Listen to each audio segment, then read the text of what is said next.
Right. Hey, one thing I wanted to say. When Jose was talking, I know some of you people tend to hear pessimistic things. And I want to just make sure you understand. We're not closing our doors. We're not in trouble, really. We just want to make sure all our obligations are met for the year. So don't like freak out or anything like that. Don't be calling. Just relax. We just want to end the year in the black instead of in the red. It's not that, and it's right at the line, and we just want a little push. So you got it? Okay. All right, so just want to make sure, because some of you folks would panic. I know you. Because it almost fits what I'm talking about. Because we tend sometimes to look at the negative. Anybody here have that tendency? Yeah, I'm sure. Nobody, right? Nobody here does that. And it reminds me, there was a story about a woman named Corrie ten Boom, and a lot of you never heard of her, but Corrie ten Boom was a Christian woman, just Christian girl during World War II, and her family was hiding Jewish people, and they ended up getting caught doing it and put in a concentration camp themselves. And so one of the stories that she told later, she wrote books and had a major impact, and was that the barracks that she and her sister got into had terrible, terrible fleas. And so they were in there, and somebody smuggled a Bible to that particular barracks, and they started having actually a Bible study in the barracks. And they came across where the Bible says you're supposed to thank God for everything. And Corrie's sister said, oh, well, we should thank God for the fleas. And Corrie's like, yeah, that's not happening. But her sister wore her down, and they started thanking God for the fleas. And then one day they noticed the guards never came in their barracks. The guards were always harassing all the people in all the other barracks, but they left them alone. And you know why the guards left them alone? The fleas, right? And that's a really cool story, and it's a really good thing about us always looking on the bright side. Matter of fact, it reflects one of the things Paul says, and he says it in Philippians chapter 4. Paul says, to rejoice in the Lord always. I'll say it again, rejoice. And it's very important that we do that, when we learn the concept of rejoicing in every situation. Paul was in prison when he wrote that, and really the more difficult your situation, the more you need to do that. But, did you know there was a but coming after rejoice? Yeah. But, a lot of times, we develop a tendency to our entire mode of getting to happiness is to always find the silver lining to every dark cloud. But did you ever notice in our society, in our culture, in our world can produce dark clouds faster than we can manufacture silver linings. And if your entire way toward happiness, your way that you're shooting to be a happier person is to, every time something bad comes along, to look for the sliver of joy in it, to find the good in the fleas, the world will, from time to time, beat you down. Because your ability to find silver linings is nowhere near as powerful as the world's ability to throw dark clouds at you. Anybody ever relate to that? So maybe, just maybe, that's not the end all. Maybe that's the beginning of a process, but not the end of it. Matter of fact, Paul, the guy who wrote that verse, was an expert on happiness because he managed to be happy while in prison. He managed to be happy while being beaten. And that verse that I just read you is the first line of a couple paragraphs where Paul talks about attitude, where he talks about developing the ability to be happy consistently. Would that be okay? Think that'd be worth looking at maybe? Just maybe? Okay. Well, so instead of stopping at whatever's going on, rejoice in it. Good advice. Let's not stop there. Let's keep reading, okay? And the very next thing in verses 5 and 6, Paul says, let your gentleness be evident to all. In other words, live what you're learning. The Lord is near. God's here. Cool. Do not be anxious about anything, but in every situation, by prayer and petition, with thanksgiving, present your request to God. Wait a second. So, I got to go for first blank. I skipped your first blank. You guys are about to have a bad attitude. Okay, let's go back to the first blank. We choose our attitude, so choose to make it positive. Okay?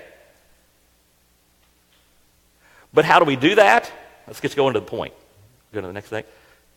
in order to focus our attitude, we must release our anxieties to God. That's the next step. We've actually, the past couple weeks, both Jess and Barry have talked about prayer. And prayer is, to a great extent, us releasing our anxieties to God. It's going to God. See, it's so wrong a lot when it comes to prayer. We have this concept that prayer is about getting things from God. Did you know the truth is, a great part of prayer is giving things to God? Your anxieties. Handing those back to Him and saying, God, I can't handle that. You got it. I can't do this. It's yours. Okay? A couple Psalms speak to that. Psalm 139 says, search me, O God, know my heart. Test me, know my anxious thoughts. He's in the middle of a prayer. God, what do I got in my heart that's anxious? Point out anything in me that offends you and lead me along the path of everlasting life. Lord, take the anxious away and keep me moving where you want me to go. Another psalm says something very similar. It says, test me, Lord, and try me. Examine my heart and my mind, for I have always been mindful of your unfailing love and have lived in reliance on your faithfulness. Do you see that? Mindful of your unfailing love. God, I'm going to remind myself again that you love me. I'm going to go in prayer and I'm going to come before you and I'm going to remind myself that you love me. Period. Okay? And then I'm going to live in reliance on your faithfulness. I'm going to depend on your faithfulness to accomplish what you want to accomplish in my life. So I take my anxiety and I give it to God. Let me give you a really amazing example of this. It's the night before Jesus is going to be crucified. You guys know, a lot of you, if you've been around Christianity, you know this story, but you've never thought of this part of it. What does Jesus do right before he's betrayed? He prays. He meets with his inner circle people. Then he goes out to the Garden of Gethsemane and he prays. And he prays with insane passion. And he prays, and it's an intense, heavy time. And you know the only thing that prayer changed? Jesus' attitude. He goes in there and he is pouring it. The Bible says his sweat is dropping like drops of blood on the ground. He is praying with insane passion. And Lord, take this cup from me. And he does it 2-3 times. Goes and prays with passion. And then he comes back and you see the transformation when he walks out to the disciples. He's like, okay, let's go. It's time. Where did he get that attitude? Jesus was God and man. Jesus took his anxiety about what was coming and he presented it to God. And the biggest thing, maybe the only thing that changed by that prayer, the only biggest thing that was changed by that prayer was Jesus' attitude.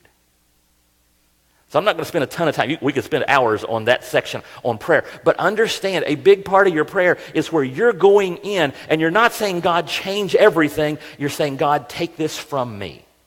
Take this cup from me. Take this cup of anxiety, this cup of worry, this cup of concern, and take it from me. Okay. All right? See, prayer, it activates a peace guard in your hearts when you're doing it right. Not based on how passionate, not based on whether or not you're doing it right. But prayer, when you take it and you give your anxieties to God, it activates a peace guard in your life. Matter of fact, that's what it says next. And the peace of God, which transcends, you're praying, giving your anxiety to God, and the peace of God, which transcends all understanding, will guard your hearts and your minds in Christ Jesus. Just good stuff so far. Don't you think? Always look for the dark, look for the good, take your anxiety to God. But too often, we as followers of Christ stop there. Okay, we're going to look for the. Some of you guys have medals you've won for finding the sunshine in a dark place.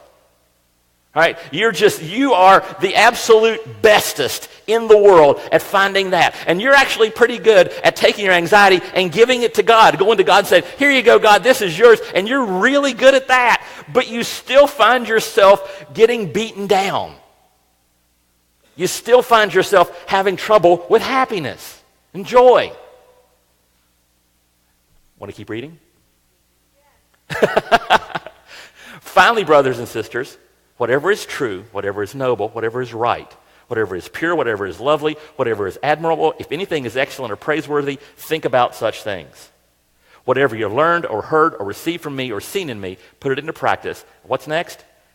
And the God of will be with you. See, what are you really looking for?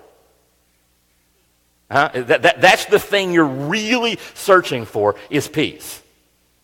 You're not really looking for happiness. Happiness is like one of peace's byproducts, right? If you're at peace, happy comes easy. But if you're not at peace, happy is like not coming this year. And how did they get there? Okay? Well, there was a list, wasn't it? I'm just walking through those words a little bit. Because he gave you a list of words, right? It was whatsoever. Go back to the verse. Let me just run through it again. Whatever is true, whatever is noble, whatever is right, whatever is pure, whatever is lovely, whatever is admirable, anything is excellent or praise. What's true mean? Yeah, honest. It's real. It's really there. It's accurate. It corresponds with reality. Can I tell you? I'm just going to occasionally throw in stuff just to make you upset. Thinking about things that are true means it doesn't matter whether your side wins the debate. I shouldn't do this. I'm going to do this. This is Steve being stupid. Like when he uses the word stupid in front of children. If you paid any attention during the whole thing with Kavanaugh, you saw everybody lined up immediately, whether he'd done it or not done it, based on their political preferences, and nobody really cared whether he had or not. It's true. Nobody cared. Nobody gave a rip what true was. Everybody just wanted to yell at each other. And if you're doing that, you're missing this. If you're not looking at every issue saying, what's true, what's accurate, what's right, what's real, not just political, but in your whole life, what's true, what's accurate, what's real. We'll hit that one a little bit later. But 1 Corinthians 13:6, I'll see that for a second, says, love does not delight in evil, but rejoices with the truth. We're supposed to be people of truth. I'm not going to spend as much time on the other words. Let's put the whole verse back up there again so we keep going. The verse. I'm sorry, I'm making it really hard on them today. Whatever is true, whatever is noble, that means what you think it means. Okay? Dignified, honorable. It also means not doing things that are ignoble, that are undignified, that are dishonorable. Okay? Not thinking about those things. Okay? Right. Right means just and fair. Pure.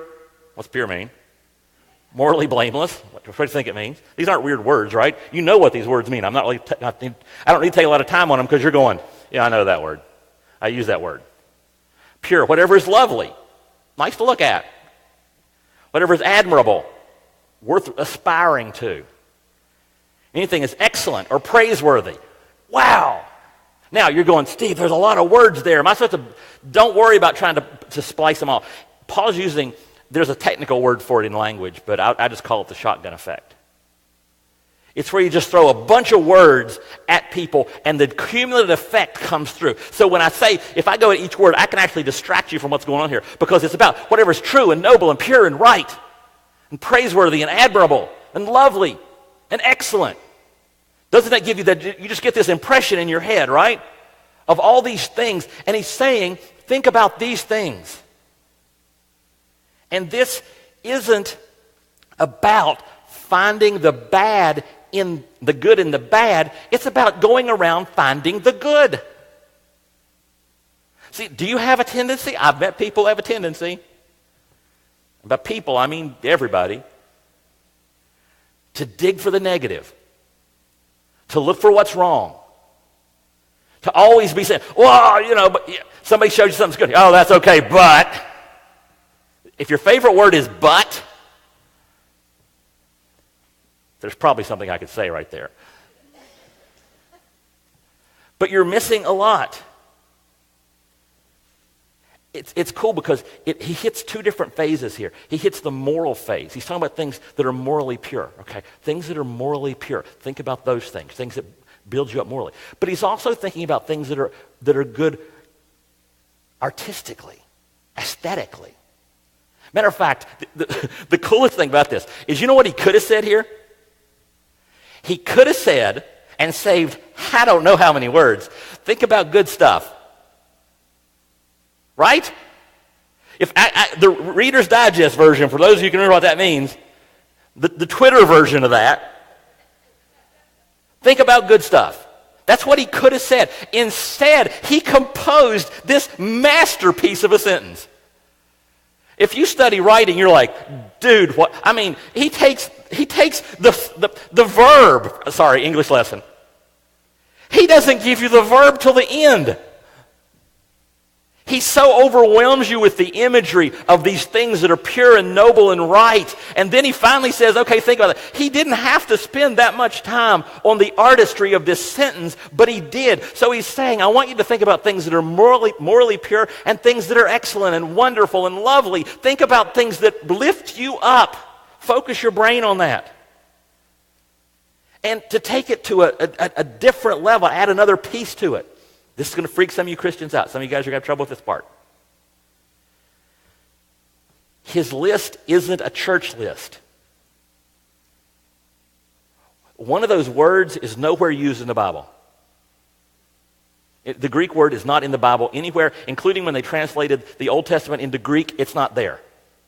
These are words Paul normally doesn't use. A lot of the words, people tend to use certain words, like they'll have a certain way they say a certain thing. And this is not how Paul normally uses these words. But his culture always used those words.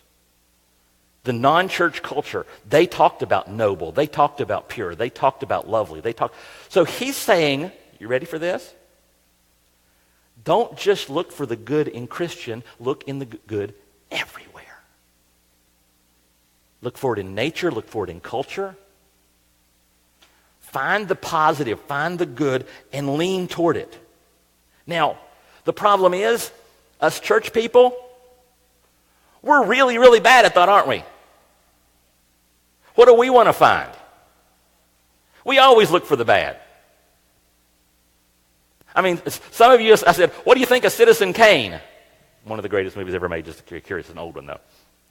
Black and white, that might throw it off some of you. You'd find 3 things you didn't like about it and tell me that.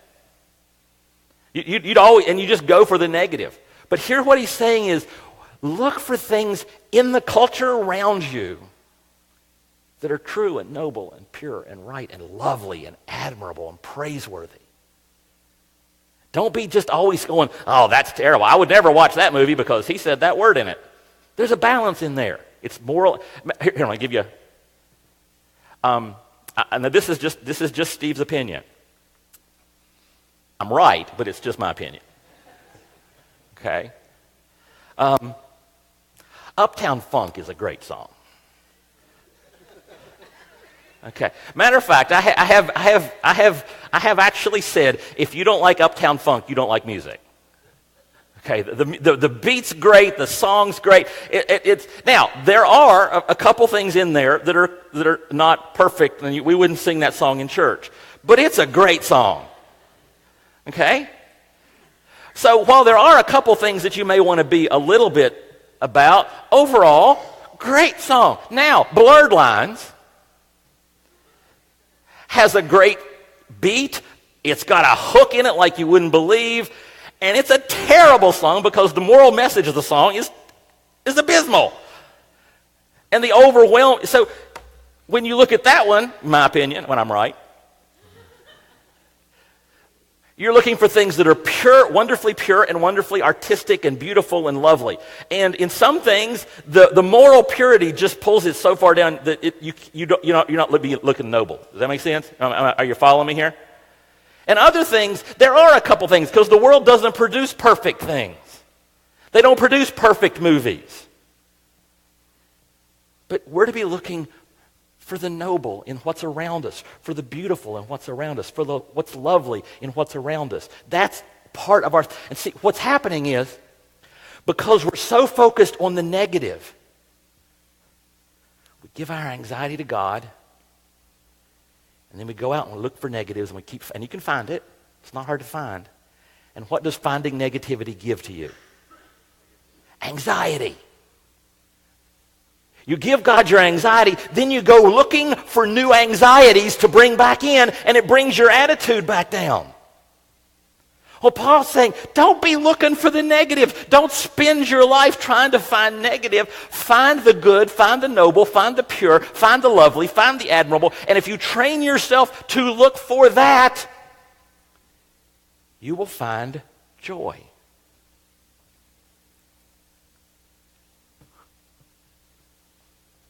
Boy, that's quiet. Okay? So let's talk I'm going to talk the rest of the time about the value of doing that way, the looking up, the finding the good, whatever you look for. Try to find the good in it, in people, in nature, in everything around you. Lift it up and find the good. The first thing is when we discover and focus on the good, we ground ourselves in God's peace. We ground ourselves in God's peace. See, we're not passing the anxiety to God and then grabbing it back. And now, let me give you a couple of ways we do this. And this one is very important. I need you to pay attention. If you aren't planning to pay attention anymore, you've got to pay attention to this part. If you're planning, don't do this. The first word he uses is the word true. Finally, brothers and sisters, whatever things are true. And that true includes you. Okay?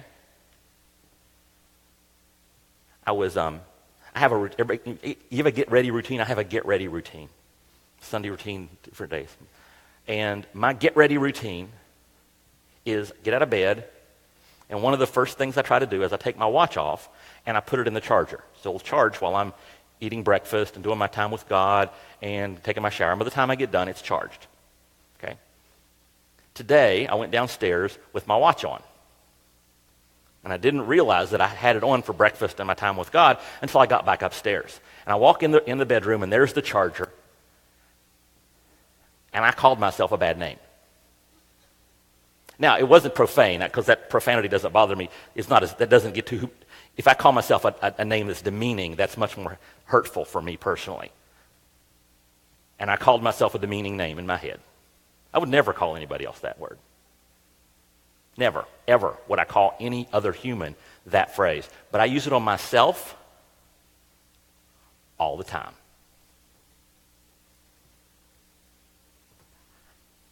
True includes you.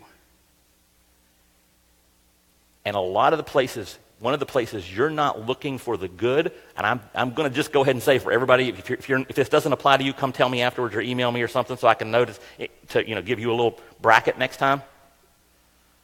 But everybody I know who's ever talked to me about this has this internal monologue that is going on that is 95% false and demeaning and tears you down. And you just repeat to yourself things that are not true. What's that do to your attitude? Rip it down. Some of you work everything else well, but you can't get your attitude right because you can't get your self-talk right. Beautiful women call themselves ugly. Intelligent people call themselves stupid. Lovely, caring people call themselves hateful. And a lie is a lie. Okay? Whether you're telling it on somebody else, whether you're lying to get something, or whether you're telling it to yourself, lying is lying. I have another one. Can I tell you one of my other ones that I do to myself? I'm a blame eater. I take the blame for everything. If I'm remotely related to what happened, I accept the blame.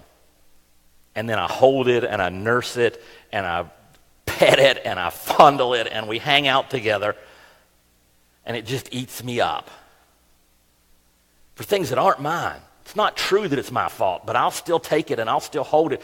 Or I'll take, I'm like 2% and I'll take it all and I'll eat that blame. True includes you. Just because I'm lying to myself about myself doesn't make it less a lie. Ephesians 1:18, nice positive verse to kind of speak back to yourself. I pray that the eyes of your heart may be enlightened. This is Paul again. So that you may know what is the hope of his calling, what is the wealth of his glorious inheritance of the saint, all the amazing stuff he wants to do in you, how much he loves you. I encourage you, get some Post-it notes and start writing some verses that speak truth against the lie you tell yourself. And put those verses on your mirror, put them in your car, stick them around places, and speak truth back to yourself. Because honestly, it's okay to be okay. We have this idea that the only way we can actually have anything good happen is if we're tearing ourselves down. We act like that's a good thing. But that's how you get somewhere, is by tearing yourself down. That's not true. That's a lie. Whatever things are true and noble and pure, think about those things.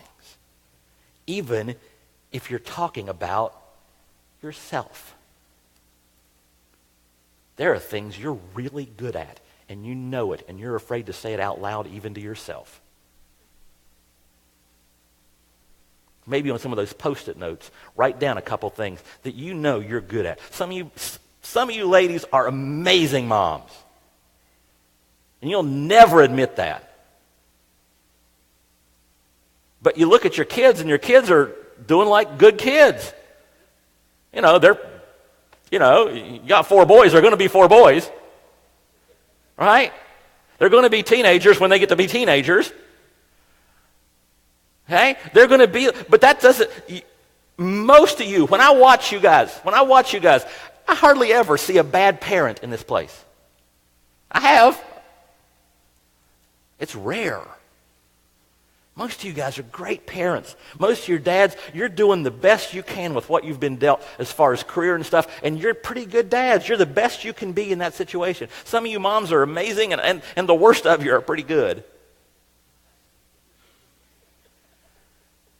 It's okay to admit that. Most of you are good friends. Most of you are pretty good spouses. It's okay to speak that truth back to yourself instead of beating yourself up and saying, look how terrible I am at this piece. Okay?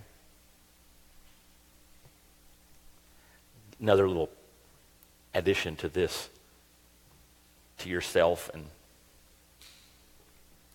that is, you can't aim your mind at things that are true and noble, pure and just and all that if you're feeding on things that aren't. Tom Wright's one of my favorite commentators and theological writers. And he says this, talking about the media. He said, their stock in trade is anything that is untrue, unholy, unjust, impure, ugly, of ill repute, vicious, and blameworthy. And that's every side of the spectrum. And if you're spending your life and that's what you're feeding your mind with, don't be surprised if you have a bad attitude, if you're watching bad attitudes get thrown at you all the time. It could be politics, it could be other things. It could be things that are impure. If you're feeding your mind on things that are impure, it's going to be hard for you to think about pure things. Watch what you're consuming, because it can destroy what you're trying to get with your attitude. It can knock your joy out so fast because you're focused on stuff that's ignoble. If it's not making you have joy, learn to turn it off. If it's not leading you into the higher things, shut her down. Move on. Couple more. As we discover and focus on the good, one other thing that happens to us. We become more like Christ.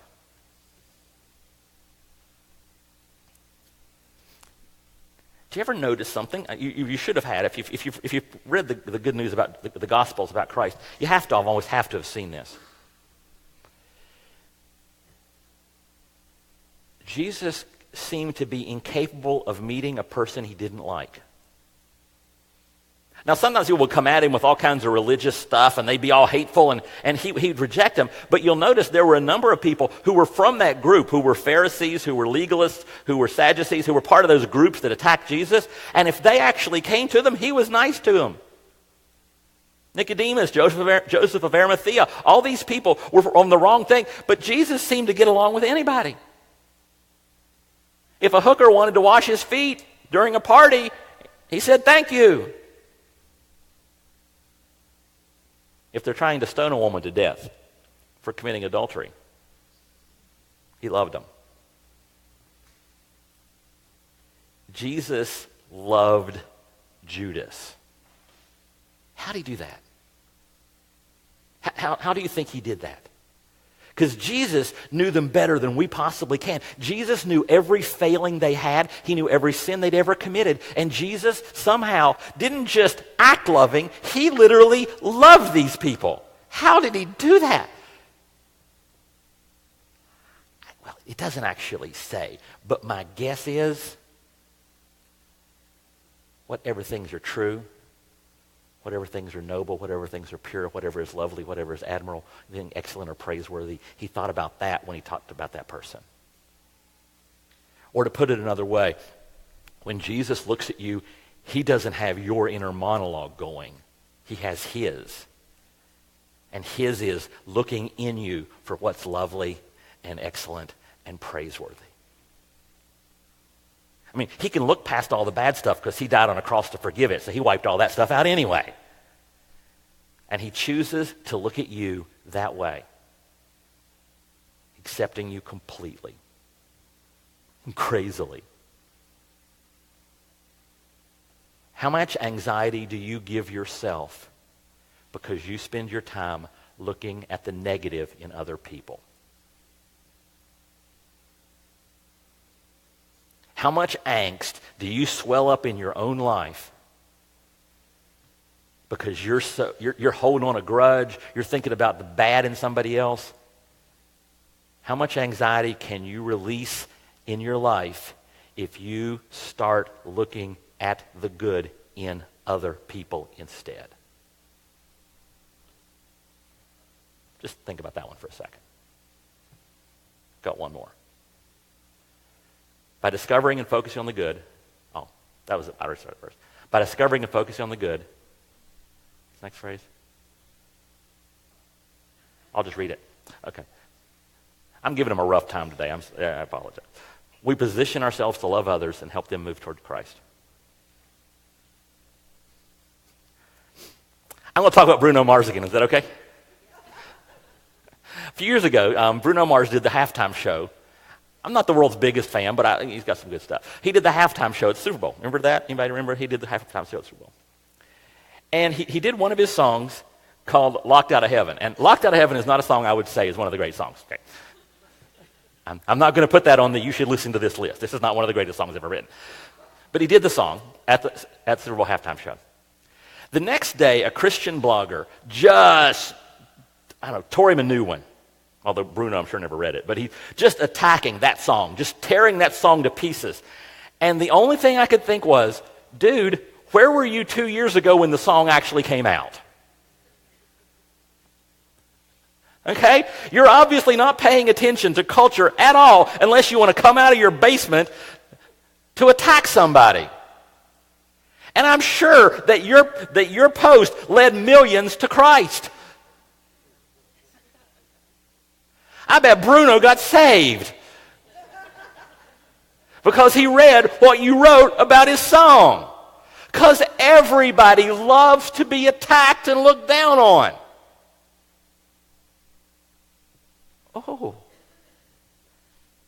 Oh. See, attacking people does what to people? It drives them away.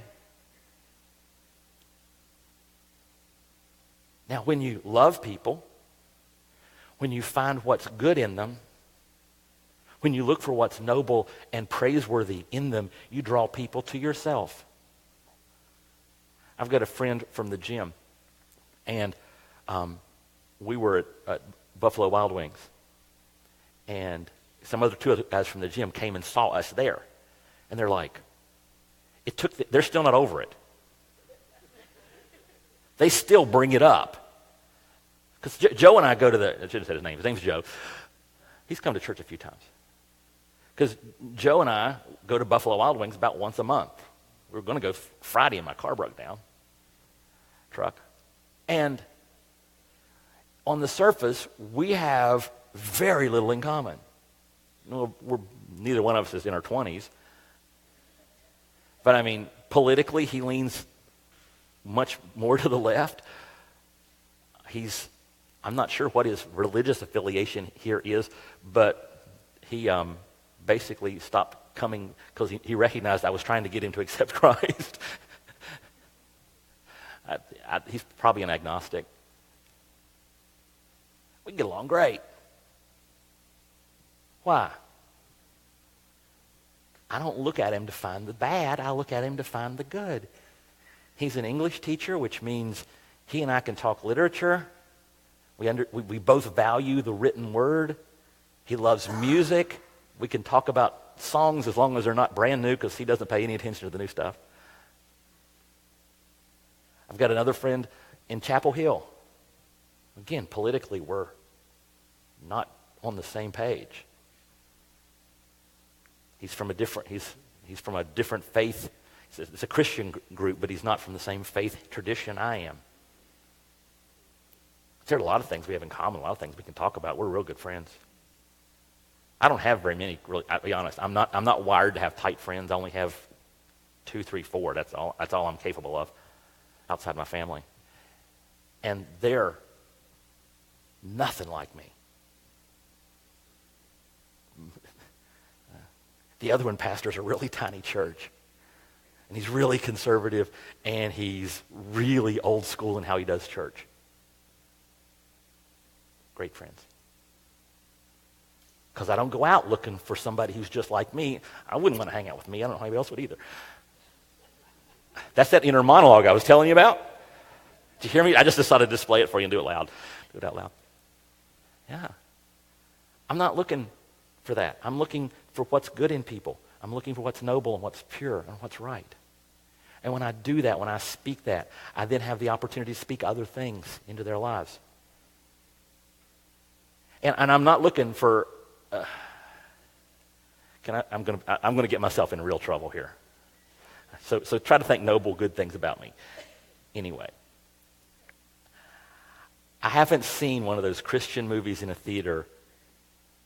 Anybody have an idea? I don't remember the last time I saw one. Ever. I never. I was at. This is funny.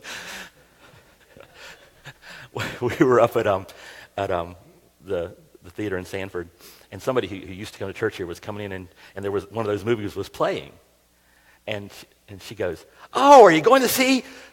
And I said, "No, we're going to see Ready Player One." Because honestly, that's where I'm getting in trouble. I'm a writer. I value words. I'm waiting for somebody to write a good one. They probably have in the past 5 years, and I'm just not willing to risk it. It's kind of like Adam Sandler movies. I'm just not willing to risk it. Okay?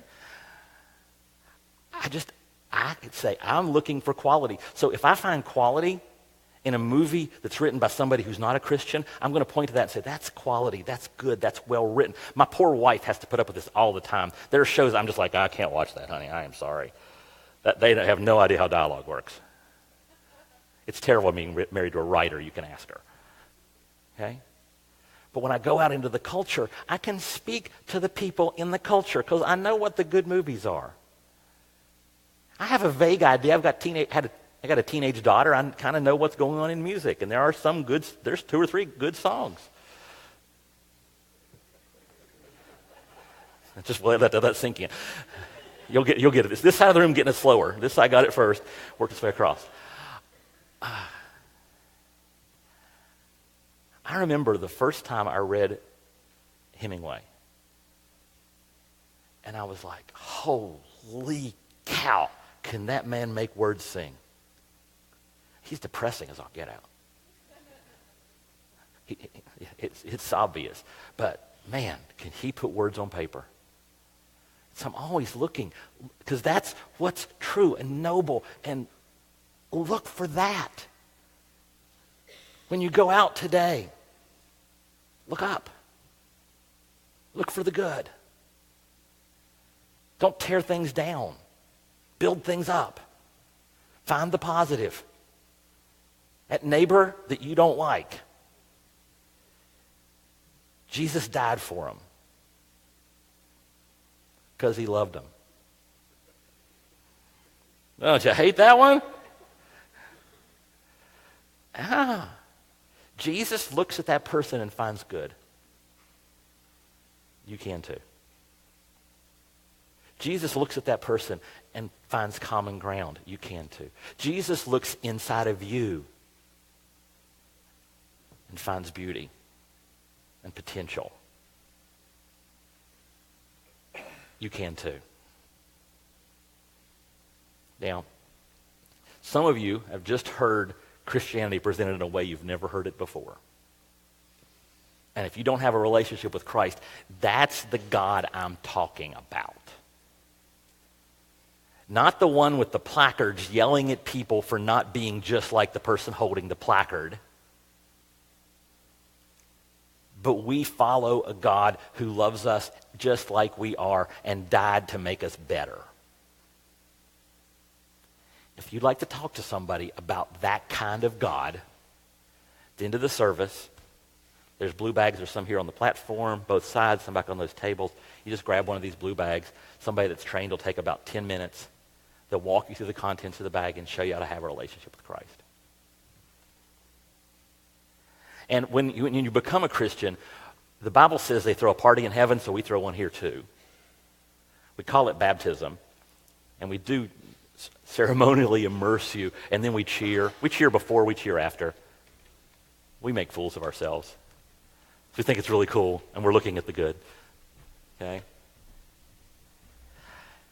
Could be you'd like to know more about this church and how you can grow into the person God designed you to be. We have our step classes. Tonight's the step one class, I teach that one personally, and I'll be talking about this church, where it came from, where it's going, why we do what we do. It all kind of makes sense when you understand what's going on behind the scenes. And so, if you haven't been to the step one class, if you've been here for a long time, you're like, you can go through the step one class again, or if you went through an older version or whatever. Tonight at 6, child care provided if you need it. Class lasts an hour, basically. I don't go long on that one too much. Okay.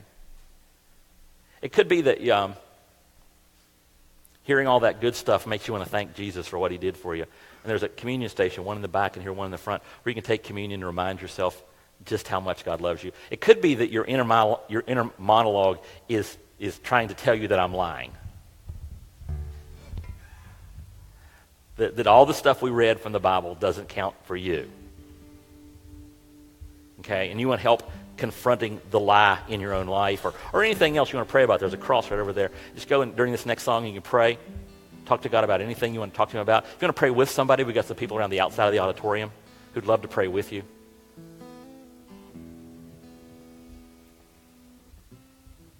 We look at the bad and we find the good. Step one. We take the anxiety in our heart and we give it to Jesus. And we say, you can handle this, I can't. Step 2. And then step 3, to the attitude God wants you to have.